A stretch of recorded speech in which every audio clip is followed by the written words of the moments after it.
Puss in Boots. Once upon a time, there was a poor miller who had 3 sons. When the miller died, the first 2 sons greedily took everything and left the house. They only left behind the cat for the 3rd son. The son was very sad. He loved his father the most and wept for him and said, "I have nothing but this cat. I will eat him, and then soon I shall die too." Hearing this, the cat said, "Master, please give me a bag full of carrots and grain, and see what great wonders I can do. Please give me a coat and your boots too." The miller's son gave the cat all that he asked for. Puss in Boots now set off for the jungle. He laid a trap with carrots in it and caught a rabbit. Puss in Boots also caught a couple of partridges with the grain his master had given him. Puss in Boots then went to meet the king. He presented the partridges and rabbit to the king and said, "Your Majesty, these are gifts from my master, the Marquess of Carabas."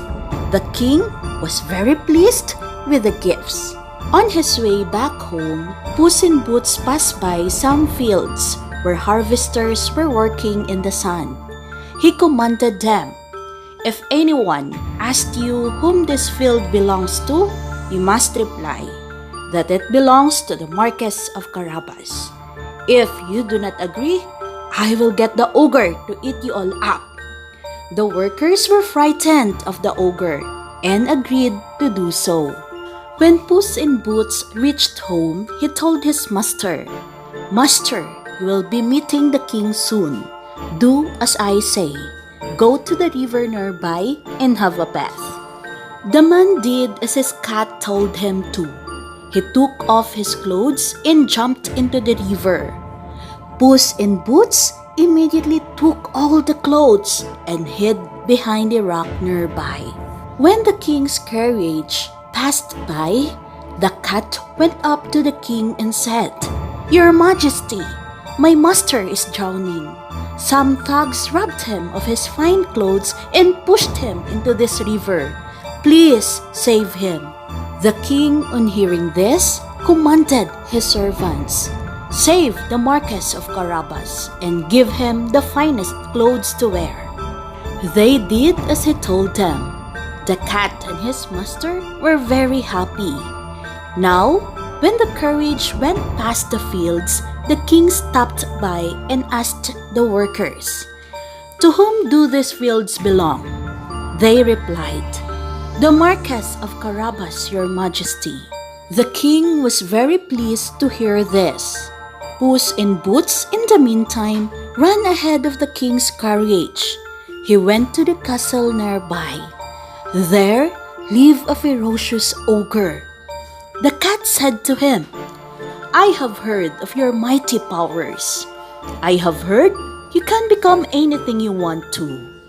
The ogre laughed and decided to show Puss in Boots all his powers. He replied, "Of course," and instantly turned into a lion.